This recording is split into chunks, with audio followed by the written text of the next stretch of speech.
Ano? Ano, na-prepare mo na ba yung coat ko? Oo pa, ito, na-prepare ko na kagabi pa. Wait lang ha. Magbihis lang ako ha.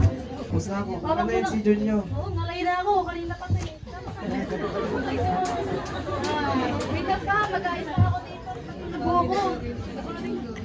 Sige, mag-prepare ka na kasi hindi dapat tayo malit kasi unang attend to ni Junior sa Dead Babies. Saka Thanksgiving Sunday ngayon sa church eh. Okay na, okay na.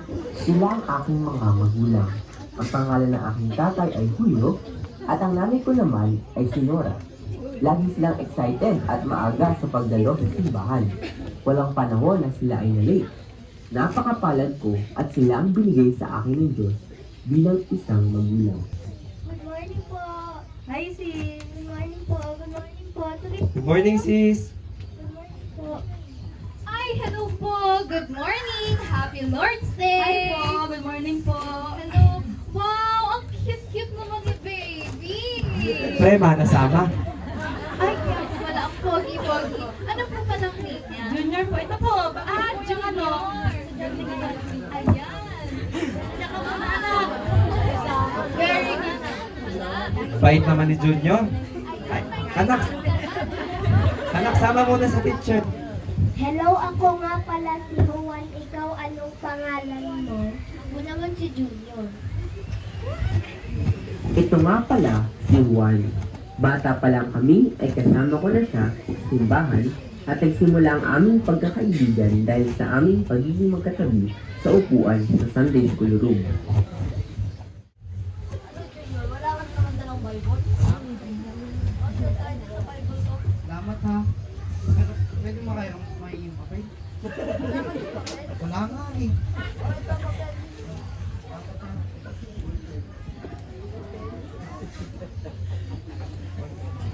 Wala. Eh, ballpen meron ka? Wala ka din ballpen? Wala nga eh. Oh, ito, ballpen. Ay, nako, Junior. Paano ka naman kung wala ako? Hindi wala din ako. Nagpatuloy lang kami ng aking pamilya sa pagiging tapat sa pagsimba every Sunday. Masaya ako nakasama ko sila, ang church members at si Juan. Dumating ang isang Sabado na aalis ang mga magulang ko upang maglinis sa simbahan. Habang tumatawid sa daan ay naaksidente na ang aking mga magulang. Sila ay nasagasaan ng isang SUV na nawala ng preno at sila ay parehong nasawi sa aksidente. Okay, class? Say present when I say your name. Juan. Present po sir. Junior. Junior. Junior. Ay sir, absent po. Ay, ano ko ba yan? Pangatlong beses itong absent si Junior ah. Juan, samahan mo nga ako kila Junior. Best tayo natin sila minsan sa ng bahay. Bumisita nga ako ng aking Sunday school teacher sa bahay upang ako ay i-follow up. Kasama niya rin si Juan na aking matalik na kaibigan. Inaamin ko na napao lang din ako nung sinabi nilang magsimba ako. Oh, Junior! Buti nakadalo ka ulit. Tagal kita inintay, saan ka galing? Lang ayusin eh. Siya, ito, pinag-reserve kita ng upuan. Tara na, mag-start na. Salamat oh. Okay, class? Ang pag-aaralan natin ngayong umaga ay ang pagiging matapat sa Diyos. Lalong-lalo na sa pag-attend sa simbahan. Amen! Sinasabi natin Kristiyano tayo, pero hindi tayo pala atin sa simbahan. Amen! Amen! Tapos kung natin tayo'y late. Anong klase ng Kristiyano tayo kung ganan? Oo nga naman. Isa pa, sige. Maging sa paaralan ay kaklase ko rin si Juan. At kami ay nasa ikapitong baitang niya.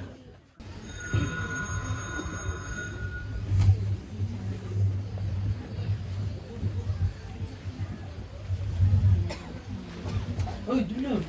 Attend ka ba sa linggo?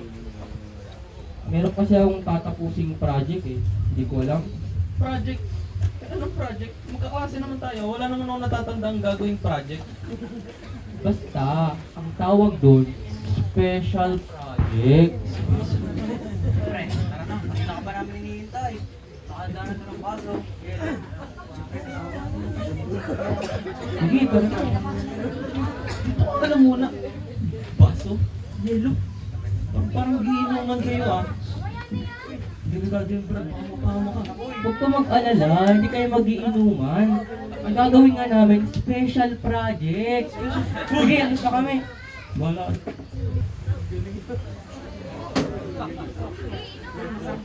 Isang shot lang. Pabalik.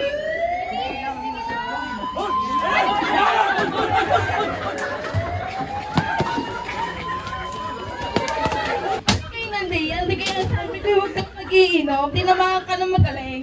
Ano mo Uy, Bruno, paano naman ako? Di ba magkaibigan tayo? Wala ka bang magulang na magpapenta sa'yo? Wala ka dyan. Uy, Bruno! Noong pagkakataon na yun, ay muli kong naalala ang aking mga magulang. Umiyak na lang ako at sinabi sa isip ko na bakit ganito ang nangyayari sa akin. Ay, sir! Buti nakadating niya. Dito po, tulungan niyo. Ay sir, pasensya na po kayo sa duty ko. Sige, makakalaya ka na. Sa susunod, ay wag nyo na lang uulitin yun, ha? Tara na, Junior.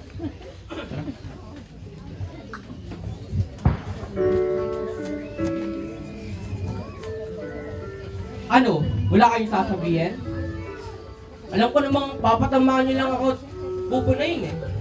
Sabihin niyo nga sa akin, ano ba yung ginawa kong mali sa inyo? Mali eh. Hindi eh. Ano ba yung ginawa kong mali sa Diyos?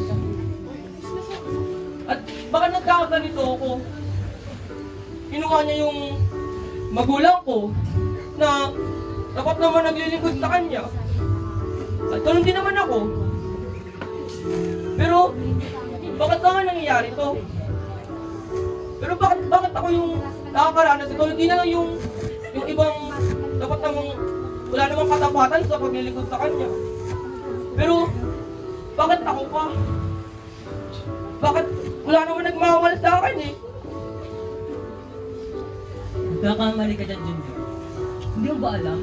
Linggo-linggo, hinahanap ka namin sa simbahan. Nag-aalala na kami na sobra sa'yo eh. Nakailang punta kami ni Juan sa inyong bahay, pero lagi kang wala. Hindi rin kita makontak kasi di ko alam yung number mo. Oo nga. Ito nga, lagi ka namin iniisip sa church. Lagi ka nga tinatanong sa akin ni Pastor dahil alam niyang close tayo. Ito nga, tingnan mo. Pinadala ka niya ng maraming mga prutas para lang sa'yo. Wala ka mong pamilya pero pwede kami magsilbing pamilya mo, Junior.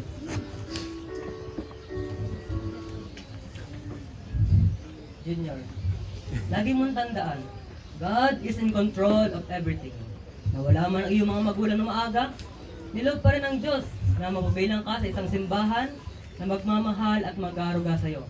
Kagaya ko, alam mo ba na tinuring na kitang isang tunay na kapatid? Kaya, Junior, lagi mo lang tandaan, sa lahat ng anong problema, ay narito lang kami at handa kaming makiramay sa'yo. Ano ba yung ginawa kong mali sa inyo? Mali eh. Ano ba yung ginawang mali ng Diyos? Ano ba mali ng Diyos? Malakas pa doon. Ano? Lucky Starwin. Nakatalikod siya sa Dito ang harap. Dapat Dito, hindi yan. kayo nakatalikod. Bumog kayo, pag dumating sila kasi mas matatangkad sila eh. Dito sila sa Tatabay ko Ito hindi pinapansin. Oh. Oo,